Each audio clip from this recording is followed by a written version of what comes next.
Pois é, gente, vamos lá começar. 40 minutos de discurso aproximadamente. Quais os principais destaques na opinião de vocês? E aí eu separei alguns temas aqui para a gente ir destrinchando. Ela fez uma homenagem curta, né, para Joe Biden no início e já seguiu para contar a história da vida dela. Vou começar por você, Fernanda. O que de principal você achou desse discurso?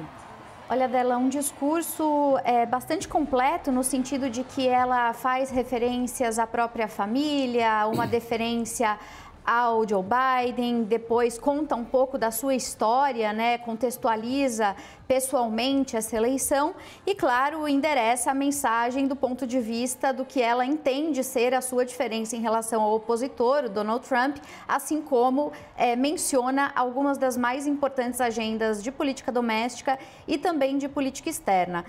A gente tem vários tópicos que vamos explorar aqui ao longo do nosso programa, mas acho que nesse momento as duas mensagens principais que me parecem relevantes, né, seriam, primeiro, reforçar algo que a gente já tem mostrado aqui em praticamente todos os discursos apareceu, que é a ideia de tratar o adversário, Trump, como, e aí estou usando expressões que ela referenciou no discurso, alguém que não é um homem sério e que está fora de controle. Esse tem sido um instrumento narrativo bastante explorado na campanha de Kamala Harris, então tentando desqualificar Donald Trump como alguém que de alguma forma estaria desprovido das condições mínimas para ser considerado presidenciável, né? Então uma desqualificação das características de Donald Trump. E isso apareceu em vários discursos antes da convenção, e na convenção fica claro que há uma coordenação para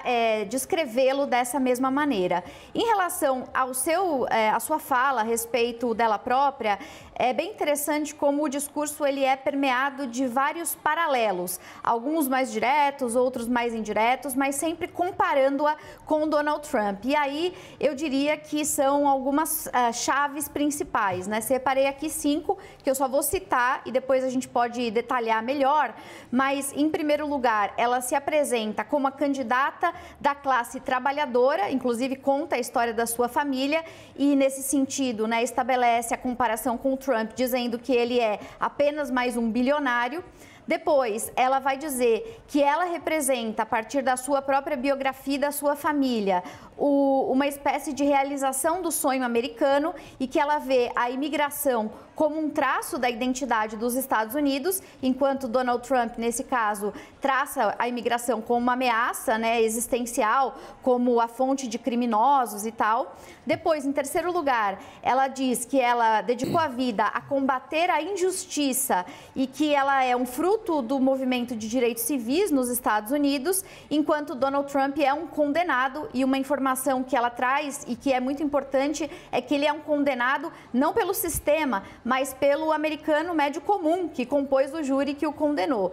Em quarto lugar, ela fala que o foco da vida dela foi a defesa do coletivo, esse foi o mote do trabalho dela a vida toda, e ela traçou esse paralelo com frases muito literais. Ela disse: eu tive ao longo de minha vida apenas um cliente, que foi o povo, referindo-se, claro, à função dela como promotora e depois procuradora. Enquanto Donald Trump sempre serviu também a um único cliente, mas que no caso, segundo ela, seria ele mesmo. E por fim, ela fala sobre a importância da defesa das instituições dos Estados Unidos, ela então se colocando como alguém que vai estabelecer essa tutela da democracia americana, enquanto ela apresenta o adversário como uma ameaça concreta, como alguém que traz riscos aos Estados Unidos e que teria, portanto, um segundo governo ainda mais radical.